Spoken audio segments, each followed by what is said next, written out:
దేవుడి వాక్యంలోంచి ఈరోజు ఒక శ్రేష్టమైన మాట మనం జ్ఞాపకం చేసుకున్నాం. ఆ వాక్యం చేత ఈరోజు మనం అందరం బలపరచబడుతున్నాం. దాని యొక్క ఫలము కూడా ఈరోజు మనం అనుభవించబోతున్నాం. హల్లెలూయా. యెషయా గ్రంథము 26వ అధ్యాయము 3వ వచనము.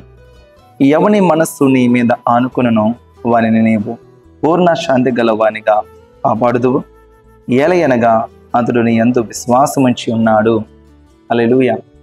ఎవని మనసు నీ మీద ఆనుకొనునో వాణ్ణి పూర్ణ శాంతి గలవాడుగా చేదువు.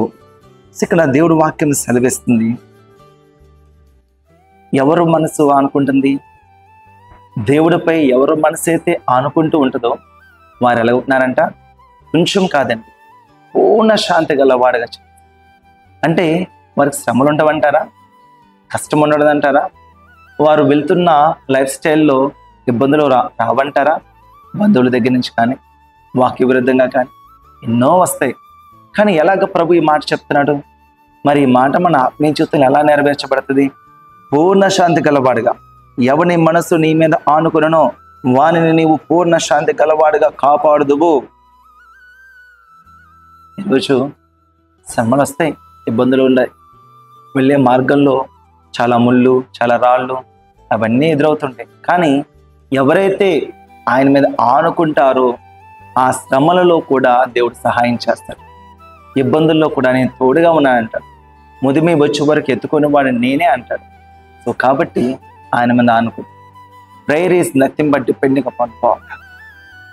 ప్రార్థన అనేది దేవుడి మీద ఆనుకొని ఆయనతో సంభాషించాలి. ప్రార్థన దేవుడితో మాట్లాడుతున్నాం. ఎలా మాట్లాడుతున్నాం మనం? ఆయన మీద ఆనుకున్నట్టుగా మాట్లాడుతున్నామా, లేకపోతే మన యొక్క అహంకారంతో మాట్లాడుతున్నామా? సో శుంకరి పరిచయుడి ప్రార్థన మనకు తెలుసు కదా. శుంకరి తనకి కలిగిన ఆ ఇబ్బంది, ఆ కష్టము, ఇబ్బంది ఏదైతే ఉందో వాటి ఒప్పుకున్నాడు. కానీ పరిచయుడు ఉన్నాడే, తను గర్వంతో ప్రార్థన చేస్తున్నాడు. తనకున్న స్థితిని హెచ్చించుకుంటున్నాడు. నేను వారానికి 2 మార్లు ఉపవాసం ఉంటున్నాను, నా దశభాగం ఇస్తున్నాను, నేను చాలా పరిశుద్ధుణ్ణి, తాను హెచ్చించుకునే ప్రార్థన.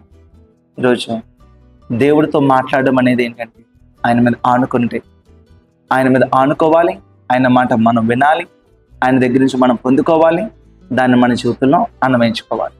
సో ఈరోజు ఆనుకుందామా? ఎవరిని మనసు ఆయన మీద ఆనుకొనునో వాన్ని ఆయన పూర్ణ శాంతి గల వాడిగా కాపాడుతాడు. ఆయన కాపాడుతాడు. ఆయన ఈరోజు మన మీదకి చాలా హడల్స్ అన్నీ వస్తూ ఉంటాయి, కానీ ఆయన కాపాడినప్పుడు ఎటువంటి డిస్టర్బెన్స్ కూడా మన దగ్గర రాదండి. హల్లెలూయా. మనల్ని ఇబ్బంది పెట్టదు, ఎందుకంటే ఆయన కాపాడుతున్నాడు. ఇశ్రాయేలుని కాపాడువాడు కునిగడు, నిద్రపోడు. సో కాబట్టి దేవుడు వాక్యం అంటున్నా, ప్రియ సహోదరి సహోదరి, ఆయన మీద ఆనుకోండి. ఆయన మీద ఆనుకొని చూడండి. ఆయన మీద ఆనుకొని ప్రారంభించండి. మీరు ఒక పని తరచూ చేస్తున్నారు, అది జరగట్లేదు కదా. ఈరోజు ప్రార్థించండి. నాతో పాటు ఏకీభవించు. ప్రభువా, ఇదిగో నీ వాక్యం సెలవిచ్చినట్టుగా ఈరోజు నీ మీద ఆనుకుంటున్నాం. ఈ ప్రార్థనతో ఈ పని మరలా మేము మొదలెడుతున్నాం. ఈ అధికారం నేను కలుస్తున్నాను. ఈ కార్యం జరిగేటట్టుగా ప్రభా కృప దయచే ప్రభా అని మీరు ప్రార్థన చేసుకుని వెళ్ళండి. ఖచ్చితంగా దేవుడు మీకు తోడే ఉంటాడు. దేవుడి కొద్ది మాటలు దీవించును గాక. My God bless you all.